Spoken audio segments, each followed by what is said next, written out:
अब हम लोग क्या करेंगे, अब हम लोग मल्टी लेवल पेजिंग का एनालिसिस करेंगे, मतलब परफॉर्मेंस देखेंगे कैसे क्या इसका परफॉर्मेंस है, मतलब कितना टाइम लग रहा है एक्सेस करने में।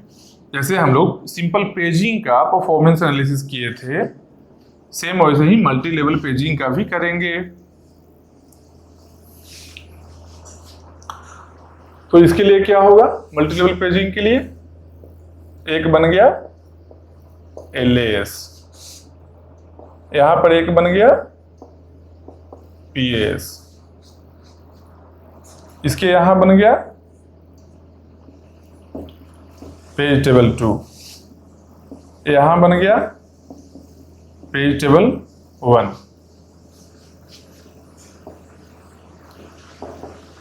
लॉजिकल एड्रेस DP बन गया, यहां से लाए हम लोग एक TLB में जो ट्रांसलेशन लोकेसाइड बफर था, जिसमें कि रिसेंटली फेच्ड पेज है, जो पेज और फ्रेम स्टोर्ड यहां पर होता है, जो रिसेंट टाइम में हुआ है। अगर यहां पर हिट होता है, नहीं हिट वाला नीचे है, सॉरी, अगर हिट होगा, एक हिट हुआ मतलब कि TLB में हम लोग को जो रिक्वायर्ड चाहिए था वो मिल गया, एक यहां पर मिस हो सकता है, दो ही चांस है। अगर मिस हुआ, अगर TLB में नहीं है, यहाँ क्या है, यहाँ CPU है, CPU प्रोसेसर क्रिएट किया लॉजिकल एड्रेस, यहाँ पर क्या है, फिजिकल एड्रेस के लिए एक बना लेते हैं D से D, यहाँ का लॉजिकल एड्रेस का D सीधा कॉपी होकर यहाँ पर आया, F है,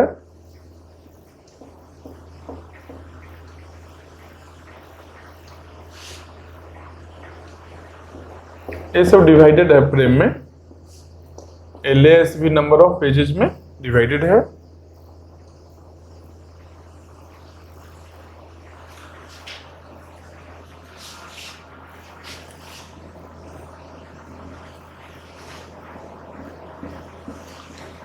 अच्छे से समझ जाओगे, क्योंकि अभी पहले का सब जस्ट समझे हो ना पूरे चीज को, इसलिए सोचे कंटिन्यूटी में ही बता देते हैं, इजी रहेगा।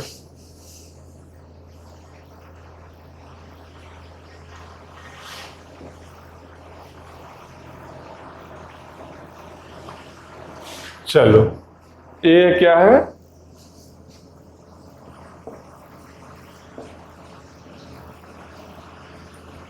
Performance of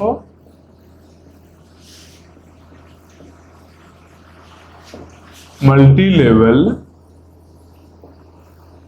paging, multi level paging का ये परफॉर्मेंस के लिए है। इसमें हम लोग यूज क्या किए हैं, एक TLB यूज किए हैं। तो यहां पर लिखते हैं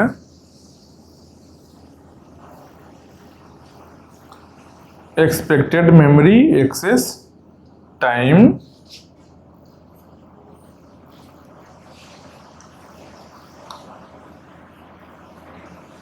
नो TLB, मतलब विदाउट TLB, नो को विदाउट लिख देते हैं ऐसे, चलो विदाउट TLB, एक एक्सपेक्टेड या फिर estimated memory access time with TLB। ठीक, दो ही तरह का टाइम है, एक विदाउट TLB होगा, एक विथ TLB होगा। पहले विदाउट वाला देखते हैं। अगर TLB नहीं है तब क्या होगा, TLB नहीं है तो P1 को हम लोग P1 P2 में डिवाइड करते थे, और यहां P1 से आते थे, यहां P2 रहता था हम लोग के लिए, जो पार्टिकुलर एंट्री को एक्सेस करना है, जो पार्टिकुलर पेज को एक्सेस करना है, P1 P2 में डिवाइड किए P को ही। मतलब अगर TLB नहीं है तो क्या करते थे हम लोग, पहले पेज टेबल 1 में आए, और इसका मान लो हिट रेशियो है जो X है, ठीक,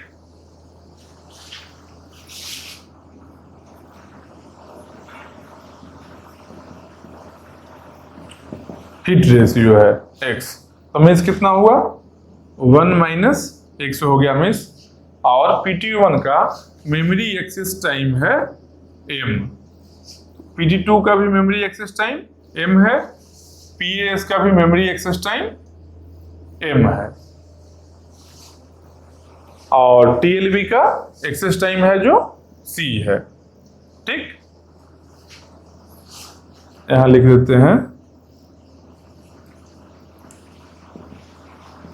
एक्सेस टाइम,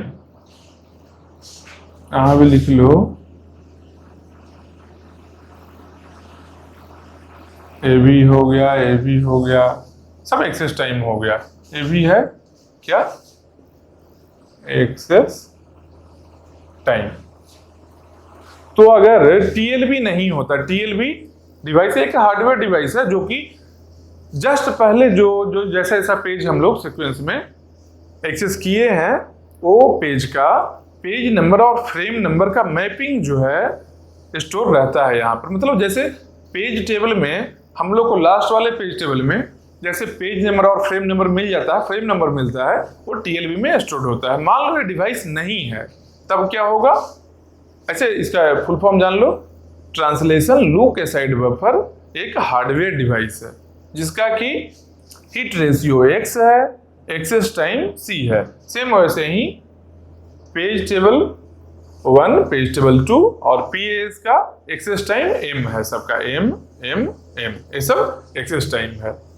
तो अगर TLB नहीं होता तब क्या करता, तब CPU वही कन्वेंशनल तरीके से फाइंड आउट करता, क्या पहले पेज टेबल 1 में आएगा, फिर पेज टेबल 2, पेज टेबल 1 में आया कितना टाइम लगा m लगा, तो m लगा, प्लस पेज टेबल 2 में आया कितना टाइम लगा, फिर से m लगा, फिर PAS में आया एक्सेस करने के लिए उस फ्रेम से किसी पर्टिकुलर डेटा को, क्योंकि कोई फ्रेम में ही पेज मेरा स्टोर्ड है, फिर से यहाँ कितना लगा, फिर से m लगा। मतलब कि टोटल हम लोग को मिला कितना 3m टाइम हम लोग को लगा अगर TLB नहीं है तब। अगर TLB है, TLB अगर है प्रेजेंट तब क्या होगा, हो सकता है कुछ हीट करे, यहाँ पर मिल जाए जो हम लोग को चाहिए, यहाँ पर ही मिल जाए। यहाँ पर जैसे ही मिलेगा हम लोग को तो सीधा यहाँ पर क्या मिलेगा, कुछ पर्टिकुलर पेज के लिए सीधा फ्रेम नंबर मिलेगा। तो फ्रेम नंबर सीधा मिल गया तो पेज टेबल क्यों जाते थे हम लोग, पेज टेबल हम लोग फ्रेम नंबर को ही ढूंढने के लिए जाते थे। अब फ्रेम नंबर यहाँ ही मिल गया है तो सीधा यहाँ से फ्रेम के पास आ गए, देखो सीधा यहाँ पर फ्रेम के पास आ गए, PAS में फ्रेम के पास आ गए। तो मतलब जब मिल गया हम लोग को यहाँ पर ही हीट रेशियो कितना है x है, तो x इंटू x है हीट रेशियो, x इंटू कितना टाइम लगा, एक यहाँ पर ढूंढने का टाइम लगा c, ये तो लगेगा ही लगेगा टाइम, जो x into c plus c के बाद सीधा हम लोग PAS में चले आए कि यहाँ पर m लगा, यहाँ डेटा मिल गया हम लोग को, तो c प्लस m लगा, प्लस ये तो हो गया हीट वाले केस में, हीट हुआ अगर तो c यहाँ लगा और m PAS के लिए लगा। लेकिन अगर मिस हो गया तब क्या होगा, तो मिस हो गया, मिस होने का क्या चांसेस है, रेशियो क्या है 1 minus x, 1 minus x into अगर मिस हुआ है फिर भी TLB में तो हम लोग गए हैं ना, मिस में भी हिट हो या मिस हो TLB हमेशा ही जाएंगे। TLB का टाइम कितना है c है, तो 1 minus x into c plus देखते हैं और कहाँ कहाँ हम लोग जाएंगे। मिस हुआ तो क्या करेंगे, फिर पेज टेबल 1 में जाएंगे तो m लगेगा, m लगा, फिर पेज टेबल 2 में गए, फिर यहाँ भी m लगा, यहाँ भी m लगा, फिर पेज टेबल 2 से PAS में गए, यहाँ भी देखो m लगा, यहाँ भी m लगा। तो विथ TLB ये टाइमिंग है, विदाउट TLB 3m डायरेक्टली होगा। हाँ, इसको ऐसे लिख सकते हैं क्या, ये पूरे को और तो सब कंप्रेस्ड है ही, ये पूरे को 3 बार जो m लिखे हैं इसको लिख सकते हो क्या 3m लिख लिए, मतलब c प्लस 3m बस, यही है ना। तो ये हो गया performance of multi level paging. अब इसमें क्या दिया रहेगा, इसमें जैसे पेजिंग के परफॉर्मेंस टीएलबी के टाइम में हम बताए थे क्या कि यहाँ पर सी का कुछ वैल्यू दिया हुआ है। सी क्या है? Access time for TLB. M क्या है? Access time for main memory. X क्या है? Hit ratio of TLB. ये सब अगर दिया हुआ है तीनों डेटा तो एक्सपेक्टेड मेमोरी एक्सेस टाइम निकाल सकते हो, फाइंड आउट कर सकते हो। सेम वैसे जैसे पेजिंग में हम लोग किए थे। कुछ भी डेटा रहे, सी का कुछ वैल्यू रहेगा, एम का कुछ वैल्यू होगा और एक्स का कुछ रेशियो होगा। मान लो कितना वेरिएबल यहाँ पर आया, इस वाले में विथ टीएलबी में कितना वेरिएबल आया? एक एक्स आया है, एक सी आया है, एक एम आया है, एक और ईमेट आया है। ईमेट आया, 4 वेरिएबल है ना। 4 में अगर 3 दे दिया तो एक फाइंड आउट कर सकते हो आराम से। बस यही इक्वेशन पुट करना है। मान लो 3 भी ना दे, 2 दे दिया है। 2 देगा तो क्या क्या देगा? मान लो एम को मिस कर सकता है, हो सकता है एम ना दे। इसके अलावा एक्स और सी दे तो ईमेट पूछ दे, ईमेट और सी दे तो एक्स पूछ दे। मतलब मान लो एम को स्किप कर दिया है, एम नहीं गिवन है और एम को छोड़कर 2 और गिवन है, तो एम कहाँ से आएगा? तो इसके लिए एक और चीज दिया होगा, ईमेट विदाउट टीएलबी दिया होगा, जान लो। क्योंकि ईमेट विदाउट टीएलबी का फॉर्मूला पता है हम लोग को, 3m होता है। तो ईमेट विदाउट टीएलबी का वैल्यू दिया होगा, यहां से हम लोग एम का वैल्यू फाइंड आउट कर लेंगे ना। तो यहां से हम लोग एम का वैल्यू फाइंड आउट करेंगे, यहां पर पुट करेंगे तो 3 पता चल गया। कोई किसी एक को फाइंड आउट कर सकते हैं इजीली।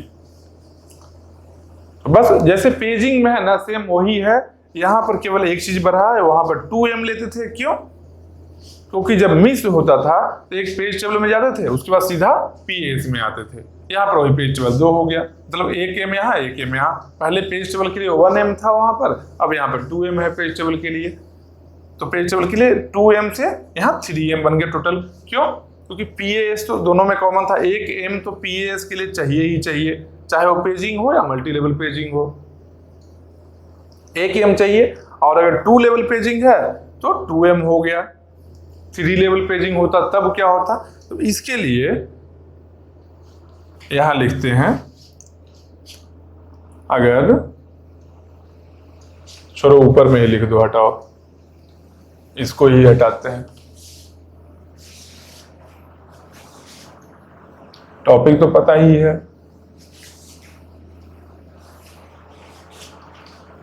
यहां पर लिखते हैं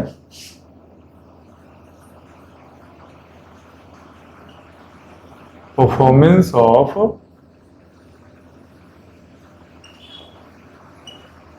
मल्टी लेवल पेजिंग का परफॉर्मेंस है। जो लोग को टॉपिक नहीं पता है, नए अभी देख रहे हो, अभी यहां पर ही क्लिक किए हो, उन लोग के लिए। जो देख रहे हो तो सही है। फिर तो आप देखो क्या है, 2 लेवल के लिए ऐसा आया है। मान लो n लेवल होगा तब क्या होगा? तो n लेवल अगर पेजिंग होगा, इसका मतलब इनडायरेक्ट मीनिंग क्या है कि नंबर ऑफ पेज टेबल्स है जो n है। 1 लेवल अगर केवल पेजिंग है तो एक पेज टेबल बनता है। अगर 2 लेवल है मतलब 2 पेज टेबल बना। अगर 3 लेवल है तो 3 पेज टेबल बना। उस केस में अगर n लेवल पेज टेबल है, अगर गेट पर देखो कोई आ गया, कोई आदमी आया होगा, घंटी बजाया है। चलो कोई दिक्कत नहीं, हम लोग आगे देखते हैं। अगर n लेवल है, n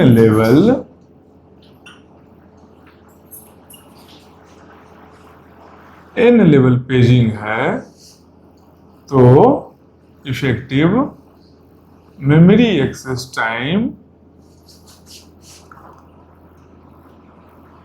विथ टीएलबी, और विदाउट टीएलबी पहले लिखते हैं एक बार। विदाउट टीएलबी कितना होगा? कितना? n लेवल है ना। तो यहाँ 2 लेवल में क्या हुआ था, एक यहाँ पर टीएलबी मान लो नहीं है, यहाँ गए, फिर 2 लेवल में दोनों पेज टेबल पर गए, एक बार पीएस के पास गए।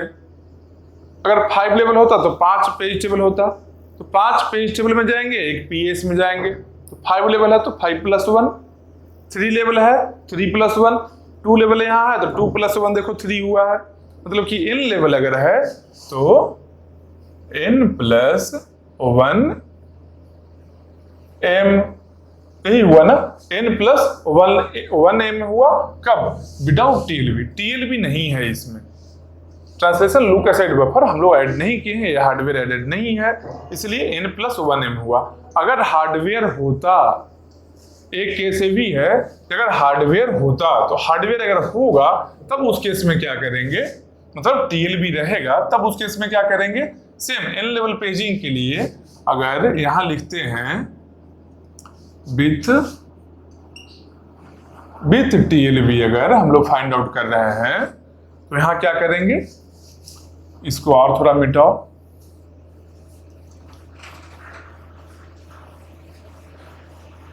विथ टीएलबी अगर हम लोग कर रहे हैं तो क्या करेंगे,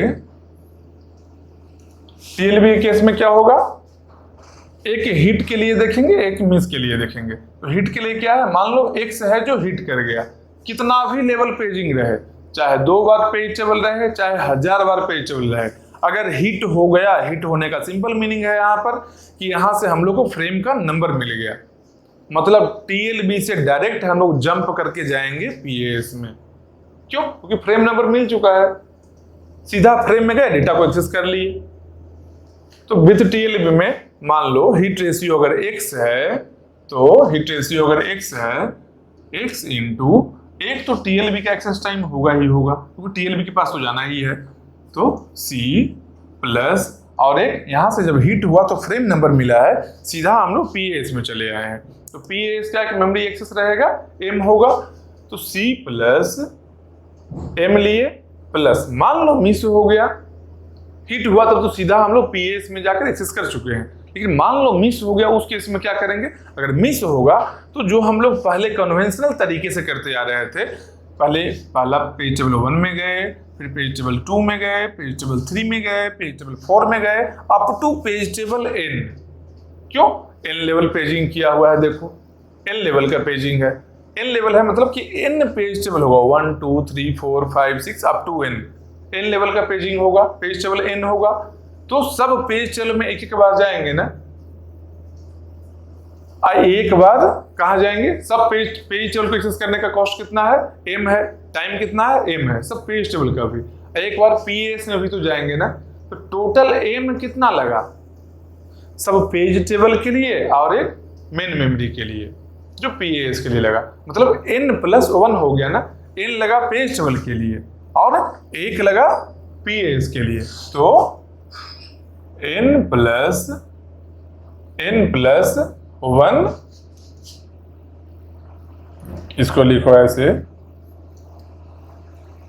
मिस भी तो हुआ है, मिस हुआ है ना, हिट वाले केस में x इंटू c + m है, और मिस वाले में 1 -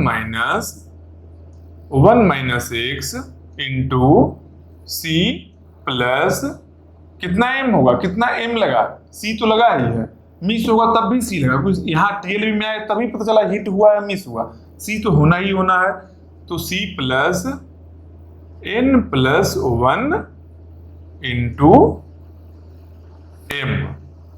अब देख लेते हैं, ये दिख रहा है भैया, ये दिख रहा है ना m, लास्ट का m दिख रहा है ना m, चलो फिर तो कितना हुआ, विथ टीएलबी, यही n लेवल पेजिंग का है, n लेवल पेजिंग का ही विथ टीएलबी क्या आएगा, x into c + 1 TLB access time plus एक पीएएस को एक्सेस किए, अगर मिस हुआ है उस केस में 1 - x जो हिट रेशियो है, तो मिस रेशियो 1 - x हो गया, c एक टीएलबी के लिए और n पेज टेबल के लिए, n लेवल पेजिंग है तो number of page tables n होगा, n हो गया पेज टेबल के लिए, 1 हो गया पीएएस के लिए, तो n + 1 इंटू m, यही फॉर्मूला है, बस कितना भी लेवल रहे इनका वैल्यू मान लो n = 4 है, तो क्या इसका मतलब हो गया 4 पेज टेबल, 4 बार पेज टेबल बना है, अगर 5 है तो कितना बन गया, 5 पेज टेबल बन गया, 10 है तो 10 पेज टेबल हो गया, बस सेम वैसे ही कैलकुलेशन करना है जैसे नॉर्मली करेंगे इस फॉर्मूला में पुट करके कर लेना है। वही वेरिएबल सेम होगा, वेरिएबल नंबर ऑफ वेरिएबल तो चेंज हुआ नहीं है। हाँ एन अगर आया है तो एन अगर आया है यहाँ पर एक वेरिएबल बोलोगे क्या कि हाँ एन आया है, एन वेरिएबल नहीं है। यहाँ पर एक पर्टिकुलर क्वेश्चन के लिए क्वेश्चन एन का वैल्यू रहेगा। मान लो एन भी अगर दे दिया, एन का वैल्यू ऑलरेडी गिवन होगा, एन हमेशा ही गिवन होगा। अगर नहीं दिया है मतलब कि 2 लेवल का बात कर रहा है, और नहीं तो 2 लेवल से ज्यादा 3 लेवल 4 लेवल अगर है तो एन का वैल्यू दिया रहेगा, एन का वैल्यू पुट कर लेंगे बस। तो यही था मल्टी लेवल पेजिंग। अगर नहीं समझ में आया हो एक बार और अच्छे से देखना, समझ में आएगा गारंटी।